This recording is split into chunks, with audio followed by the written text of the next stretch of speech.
Freelancing সবার জন্য নয়।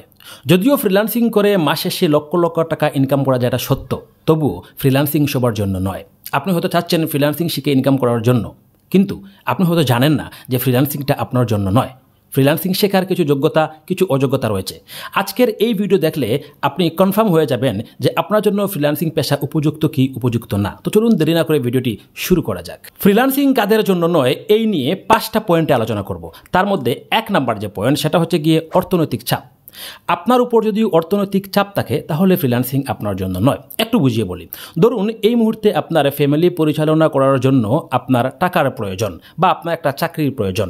আপনি কি করলেন, চিন্তা করলেন যে শুনেছি ফ্রিল্যান্সিং করে মাস শেষে লক্ষ লক্ষ টাকা ইনকাম করা যায়, আমি ফ্রিল্যান্সিং কোর্সে অ্যাডমিশন নিয়ে নেই। আপনার এই সিদ্ধান্ত ভুল। ফ্রিল্যান্সিং একটি অনিশ্চিত পেশা। এখান থেকে আপনি ইনকাম করতে পারেন, আবার নাও করতে পারেন। ফ্রিল্যান্সিং থেকে যেমন মাস শেষে লক্ষ লক্ষ টাকা ইনকাম করা যায় সত্য, আবার ফ্রিল্যান্সিং থেকে অনেকে ঝরে পড়েন, এটাও সত্য। আপনার এই যে অর্থনৈতিক চাপ, এই চাপের মধ্যে আপনার উচিত একটা জব খুঁজে নেওয়া। অবশ্যই আপনি জবের পাশাপাশি ফ্রিল্যান্সিং করতে পারবেন। যখন দেখবেন যে আপনি ফ্রিল্যান্সিং থেকে ইনকাম করতে পারছেন, তখন না হয় জব ছেড়ে দিয়ে ফুল টাইম ফ্রিল্যান্সিং করবেন। কিন্তু অর্থনৈতিক চাপ নিয়ে আপনি কখনো ফ্রিল্যান্সিং কোর্সে অ্যাডমিশন নেবেন না। যদি আপনি 6 মাস থেকে 1 বছর এখানে ধৈর্য ধরে থাকতে পারেন এবং এই 6 মাস থেকে 1 বছর আপনার ইনকাম করার কোনো পরিকল্পনা না থাকে, 6 মাস থেকে 1 বছর আপনি যদি স্কিল ডেভেলপমেন্টের পেছনে সময় দিতে পারেন, তবে এই ফ্রিল্যান্সিংয়ে আপনাকে স্বাগতম। 2 নাম্বার বিষয় আলোচনা করার আগে আমি আমার কোর্সের কিছু বিজ্ঞাপন দিয়ে দিই। আপনারা জানেন যে আমি ডিজিটাল মার্কেটিংয়ের উপর অনলাইনে কোর্স করিয়ে থাকি। এখন থেকে আপনারা আমার কোর্স অনলাইনের পাশাপাশি অফলাইনেও করতে পারবেন। সিলেটে আম্বরখানা পয়েন্ট ভিউ শপিং সেন্টারের 2য় তলায় বেস্ট আইটি পার্ক নামে একটি আইটি প্রতিষ্ঠান রয়েছে। সেটা খুব শীঘ্রই উদ্বোধন হয়েছে এবং সেখানে বিভিন্ন কোর্সে ভর্তি চলছে। সেই প্রতিষ্ঠানের ডিজিটাল মার্কেটিংয়ের কোর্স আমি করাবো।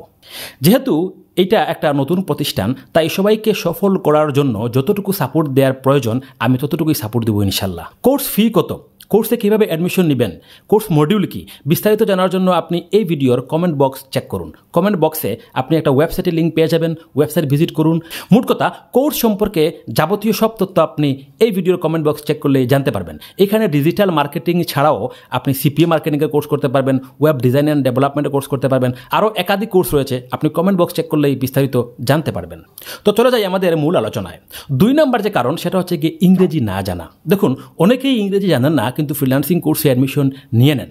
এটা একটা ভুল সিদ্ধান্ত। আপনি যদি ইংরেজি না জানেন, আপনি কখনো ফ্রিল্যান্সিং করতে পারবেন না। কারণ আপনি ফ্রিল্যান্সিংয়ে যাদের সাথে যোগাযোগ করবেন, যারা আপনার ক্লায়েন্ট হবে, তারা বাংলা ভাষা বুঝে না। আপনি তাদের সাথে ইংরেজিতে যোগাযোগ করতে হবে। এখন কতটুকু ইংরেজি আপনার জানতে হবে, ভয়ের কোনো কারণ নেই।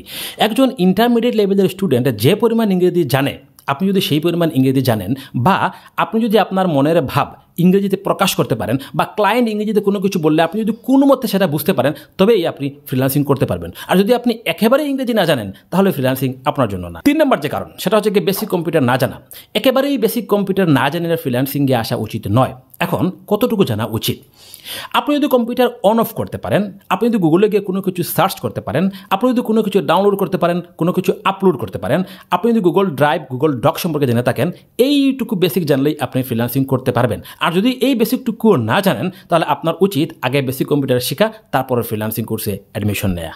4 নাম্বার যে কারণ, সেটা হচ্ছে গিয়ে শর্টকাট ইনকামের চিন্তা করা। অনেকেই ভেবে থাকেন ফ্রিল্যান্সিং হয়তো ওইখানে গেলে আপনি শর্টকাটে ইনকাম করতে পারবেন, মাউসে ক্লিক দিবেন, আবার মাউস থেকে টাকা বের হবে। আসলে ফ্রিল্যান্সিংয়ে এরকম কোনো কিছু নেই। ফ্রিল্যান্সিং শর্টকাট ইনকামের রাস্তা নয়। এখানে আপনাকে প্রচুর পরিশ্রম করতে হবে। মোটামুটি আপনি যদি 8 থেকে 10 ঘন্টা কাজ করতে পারেন, তবেই আপনি ফ্রিল্যান্সিং থেকে ইনকাম করতে পারবেন। আর আপনি যদি চিন্তা করেন যে আপনি অন্য কোনো কাজের পাশাপাশি প্রতিদিন 1 থেকে 2 ঘন্টা এখানে বসবেন, শর্টকাট কোনো কিছু করে, কোনো মেথড অ্যাপ্লাই করে ইনকাম করে ফেলবেন, তাহলে আপনি ভুল। ফ্রিল্যান্সিং আপনার জন্য নয়। 5 নাম্বার যে কারণ, সেটা হচ্ছে গিয়ে ধৈর্য না থাকা। দেখুন, এইখানে আপনাকে প্রচুর ধৈর্য নিয়ে কাজ করতে হবে। অনেকেই রয়েছেন বিজ্ঞাপন দিয়ে থাকেন যে আমার স্টুডেন্ট মাস শেষে এত টাকা ইনকাম করে, প্রথম মাসে $2,000 ইনকাম করেছে, দ্বিতীয় মাসে $3,000 ইনকাম করেছে। এই সমস্ত কিছু আসলে ভুয়া। এটা মূলত কোর্সে অ্যাডমিশন নেওয়ার জন্যই বলা হয়ে থাকে। দেখুন, এখানে 1 থেকে 2 মাসে আপনি কোনো ইনকাম করতে পারবেন না। মিনিমাম আপনার কাছে যদি 6 মাস থেকে 1 বছর সময় থাকে ধৈর্য ধরে থাকার জন্য, 6 মাস থেকে 1 বছর সময় থাকে আপনার স্কিল ডেভেলপমেন্ট করার জন্য, তবেই ফ্রিল্যান্সিং আপনার জন্য। আর যদি আপনি ধৈর্য না ধরতে পারেন, তাহলে আপনি কখনো ফ্রিল্যান্সিংয়ে আসবেন না। ফ্রিল্যান্সিং আপনার জন্য নয়। ভিডিও শেষ করার আগে বলে নেই, আপনি যদি আমার অনলাইন এবং অফলাইন কোর্সে অ্যাডমিশন নিতে চান, তাহলে এই ভিডিওর কমেন্ট বক্স চেক করুন। অনলাইন এবং অফলাইন কোর্সে ভর্তির যাবতীয় তথ্য দেয়া আছে। আসসালামু আলাইকুম।